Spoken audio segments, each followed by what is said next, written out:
On the news, President Tinubu transmits to the National Assembly the medium-term expenditure framework and fiscal strategy 2025 to 2027 for approval.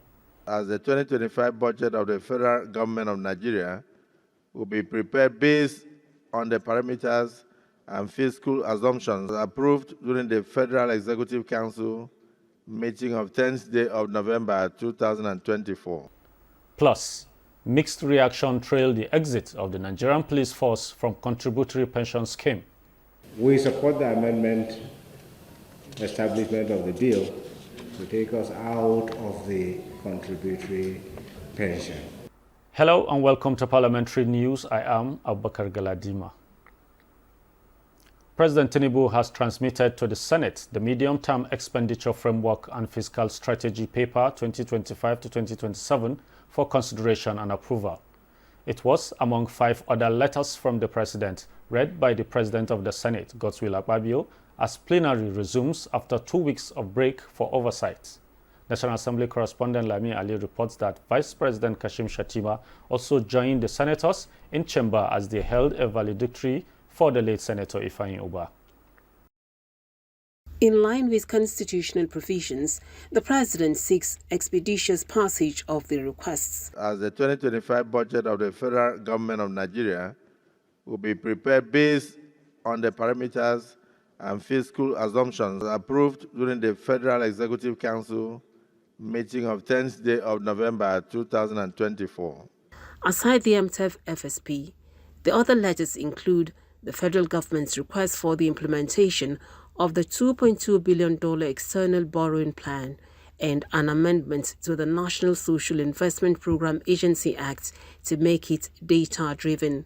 President Tinubu also requested the Senate to confirm appointments of 3 nominees as commissioners for the Independent National Electoral Commission, as well as the Director General of the National Pension Commission. Meanwhile, Tuesday's plenary witnessed outpour of tributes in honor of the late Senator Ifeanyi Ubah, who died on the 26th of July 2024. Vice President Kashim Shettima and the family of the deceased were among those in attendance at the valedictory session. His target also was to bring good legislation, empowerment and good governance to his constituents in particular and the country in general by sponsoring 15 motions and 14 bills between 2019 and 2024. This is sunset at noon. We are saddled with a very difficult and painful responsibility of saying goodbye to one of our own. Ifeanyi did a lot to win God's heart. We're mourning the demise of our friend, our brother, our colleague, Senator Patrick Ifeanyi Ubah, CON. On his departure, he will live on the lips and in the hearts of legions of people who became beneficiaries of his unrestricted benevolence. Ifeanyi Ubah was a good man. Death is an inevitable destiny that is hanging on everyone's neck. We are all travelers on our journeys home. From where? From God. To where? To God. My condolences to his family, friends, and political associates. Until his death, Senator Patrick Ifeanyi Ubah represented Anambra South from 2019. From the National Assembly, Lami Ali, NTA News. Now let's join the Executive Director, Civil Society Legislative Advocacy Center, CISLAC, Awal Busa Rafsanjani, to talk on the MTEF FSP. The MTEF SSP was transmitted at Tuesday plenary at both chamber of the National Assembly for consideration, and any moment from now, the budget 2025 will follow suit. What is your take regarding the 2025-2027 MTF? Thank you very much. Nigeria, given the law we have on fiscal responsibility, it requires that the executive must submit MTEL before submitting the budget, so that the National Assembly will have opportunity to look at all the areas in the current financial expenditure and even the budget performance itself.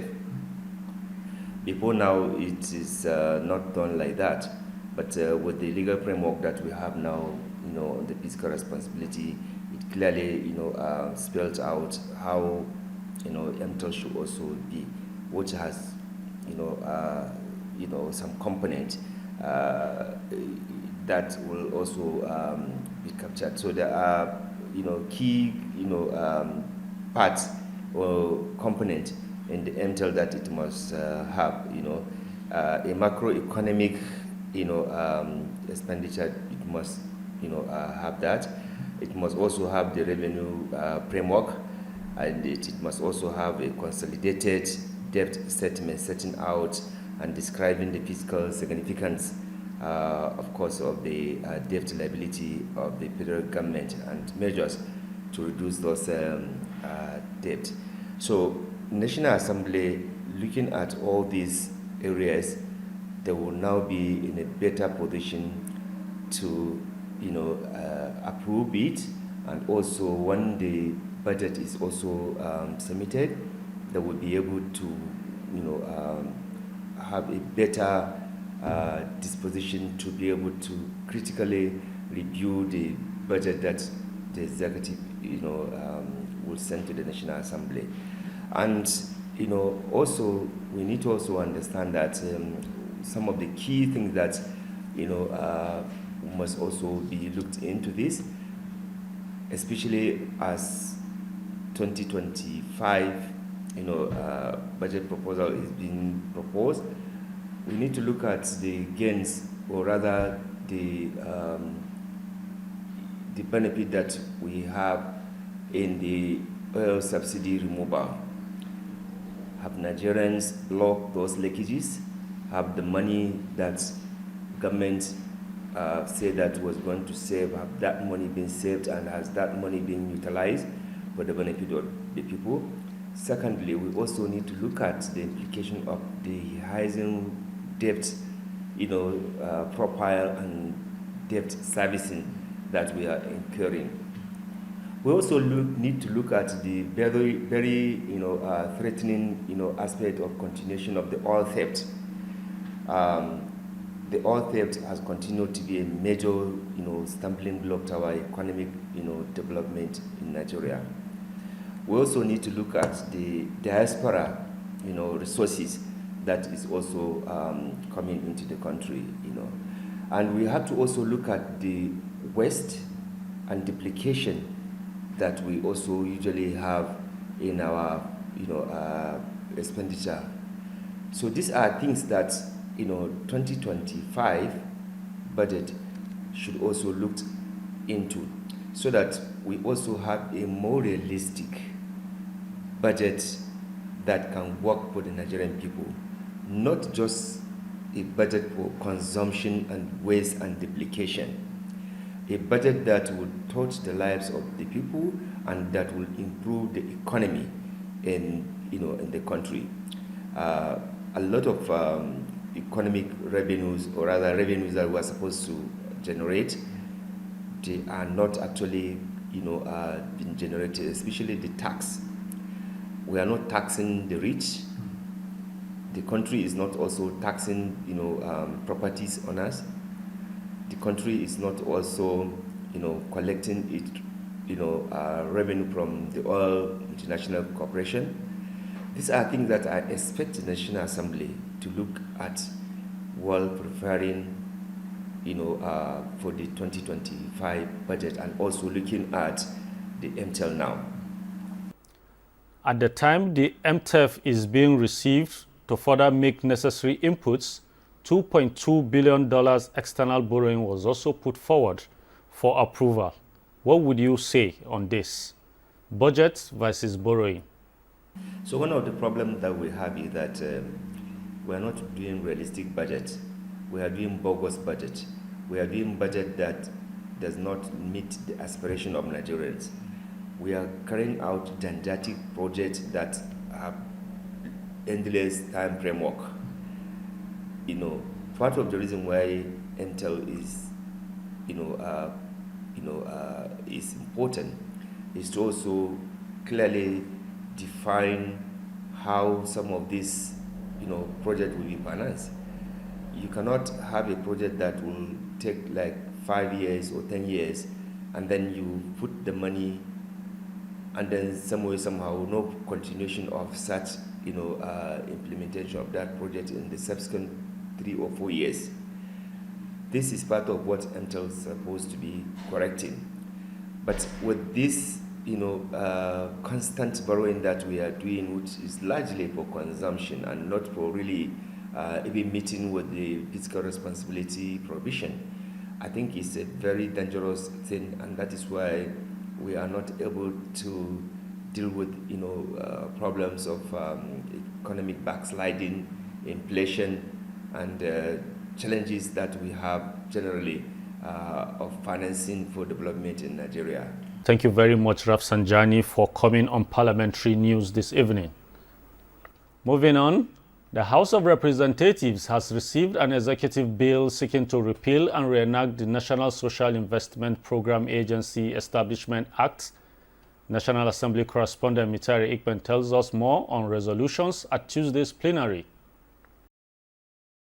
The latest National Social Investment Program Agency Establishment Bill seeks to amend the Principal Act to make the National Social Register the primary targeting tool for the implementation of various social investment programs of the federal government. This will ensure our social welfare programs are data-driven and implementation processes are transparent in delivering social protection benefits to vulnerable Nigerians. President Tinubu's multiple requests for approval of the 2025 to 2027 medium-term expenditure framework, fiscal strategy paper, and new external borrowing plan were referred to relevant House committees for scrutiny. Meanwhile, the Minister of Agriculture and relevant sector players appeared before the House joint committees investigating the impact and risks of genetically modified organisms on food production and the population in Nigeria. Is not to witch hunt anybody or to indict anybody, as the finding will be tabled before the House for appropriate parliamentarian process.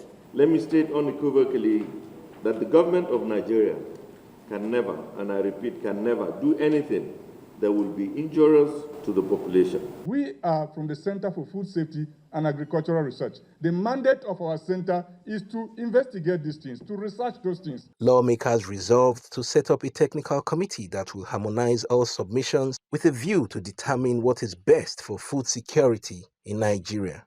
From the National Assembly, Mitaire Ikben, NTA News. Divergent views continues to trail the proposal to remove the Nigerian police personnel from the contributory pension scheme. At a one-day public hearing on a bill for an act to establish the Police Pension Board 2024, the Senate Committee on Establishment and Public Service received submissions from stakeholders. National Assembly correspondent Mohammed Rabiu Ali reports. The bill proposing the establishment of a police pension board and consequent exemption of the Nigeria police from the contributory pension scheme gave rise to some economic and administrative concerns. This public hearing also seeks to give the Nigeria police and other stakeholders opportunity to digest the bill. We support the amendment establishment of the bill to take us out of the contributory pension. I support make police take their own. Army don't come out for get their own. Navy don't get their own. Air Force don't get their own. And we are very close to police. Now police, they take care of us. We are here to align ourselves with the submission that is going to be presented by the National Pension Commission. So we do understand what the police are agitating for. They need their pensions to be higher. And most people want their pensions to be higher, but it's not leaving the scheme that is going to solve the problem. The bank will be supporting anything that will aid financial system stability, and will not be supporting anything that's on the contrary. Members of the committee acknowledged the submission brought forward and promised to make judicious use of the recommendations in the interest of Nigerians. Our police officers who put their lives on the line every day to protect and serve our communities. It is our duty to ensure that they are taken care of, not just during their active service, but also in their retirement. The committee is expected to report back to the plenary for further deliberations. From the National Assembly, Muhammad Rabiu Ali, NTA News. We now take a short break. The news continues in just a moment. Don't go away. Are you looking for a short channel to make your business, goods and services go viral? Look no further, as NTA Parliament is your short channel. Take advantage of our wider reach and advertise your products and services on NTA Parliament DSTV channel 370, GoTV channel 126, StarTimes channel 306, and Free TV channel 706. For more inquiries, contact the Marketing Department, NTA Parliament, NTA Headquarters Area 11 Garki Abuja, or call these numbers 080-383-40464 or 080-770-78055. NTA Parliament, strengthening Nigeria's democracy. The National Assembly is reiterating its commitment in fostering accountability, transparency, and good governance for effective implementation of laws and policies according to the aspirations of Nigerians. President of the Senate, Godswill Akpabio, stated this in a message to a one-day roundtable for members of the Senate Committee on Legislative Compliance in conjunction with Niels and Conrad at Venue's Stiff Tongue in Abuja. National Assembly correspondent Mohammed Rabiu Ali reports. Legislative compliance is a critical component to the success of governance. The work of the National Assembly goes beyond enacting laws, but ensuring implementation of government policies by ministries, departments, and agencies, and holding those who fail to comply accountable. This roundtable seeks to provide an excellent opportunity and engage in meaningful dialogue on how to strengthen oversight and enhance the compliance mechanism of lawmakers. As representatives of the people, one of our core mandates is to ensure that the resolutions and laws passed by the legislature are implemented effectively. This task is not just about oversight. It is about ensuring that the aspirations of Nigerians as articulated through their representatives are translated into meaningful action and positive outcomes. How do we synergize between the various committees to ensure that the mandate for which we are set up are actually met? Other critical stakeholders say when laws and resolutions are ignored and poorly implemented, the foundation of democracy is weakened. NILS stand ready to support this effort by providing research, capacity building, and technical assistance to ensure that this committee fulfills its mandate effectively. Participants believe it is only with robust legislative processes and compliance mechanisms citizens will have trust and confidence in government. Muhammad Rabiu Ali, NTA News. From the ongoing process of allotting of houses in the state, the Nasarawa State House of Assembly has called for equity and fairness in the distribution of houses to civil servants, regardless of their ranks, in order to address housing deficits in the state. The House made the call when the Ministry of Works appeared before the Committee on the 2024 Budget Assessment and Performance. Adams Abdulkadri completes the reports. Taking a cue from the explanation of Ministry of Works on legacy projects of the modern Lafayette Secretariat, as well as remodeling and upgrading of the offices of the governor, wife of the governor, deputy governor, and other projects across the state, the chairman of the committee says it is now necessary for the committee to embark on the spot assessment to see for themselves the level of job done so far. The committee, however, highlighted the importance of fairness in allocating houses to workforce, especially low-income earners, so as to endanger inclusivity and boost morale among government employees. Even during the colonial era, things like this are distributed all over the local governments, all over wards.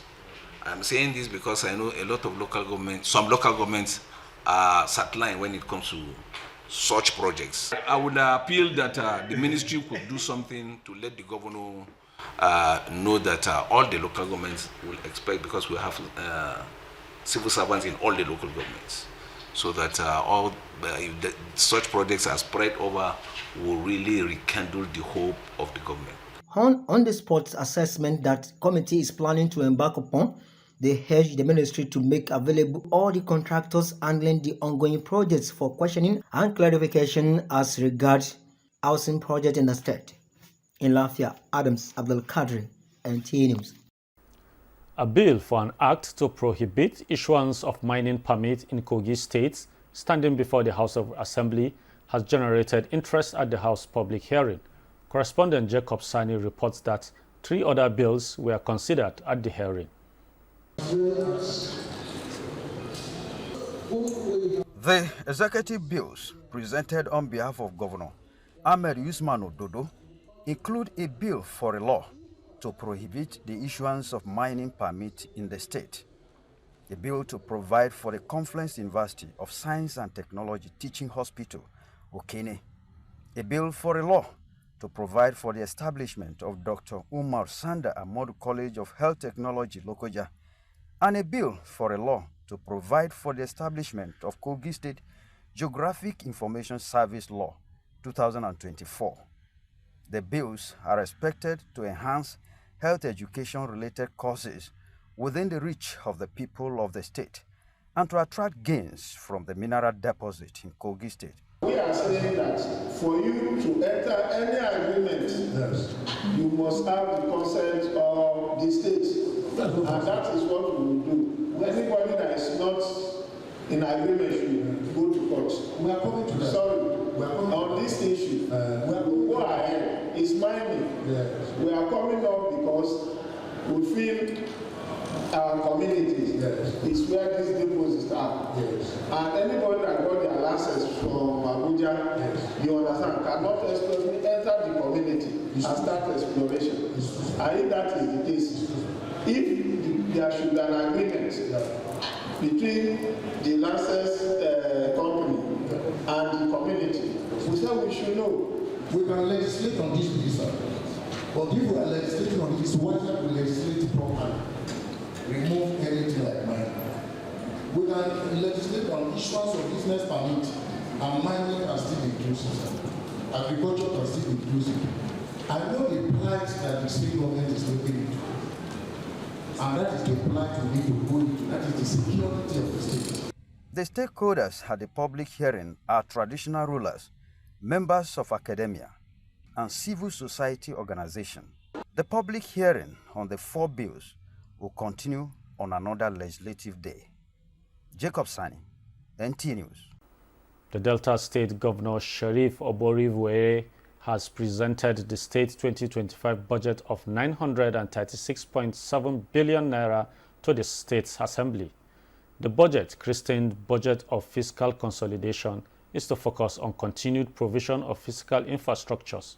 State Assembly correspondent Susan Esu reports.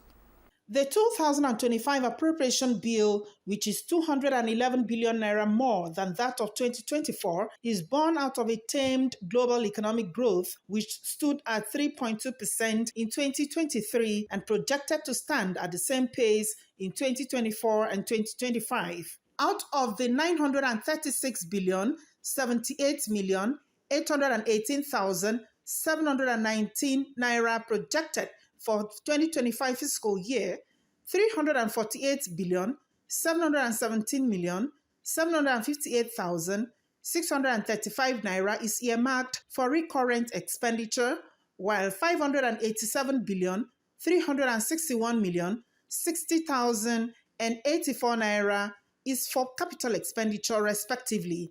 230 billion has been marked on road infrastructure in the budget. In line with the far-reaching implications of road infrastructure for our state's growth and the significant investment it demands from our capital budget in 2025, we have created a budget line for each of the 25 local government areas in the state.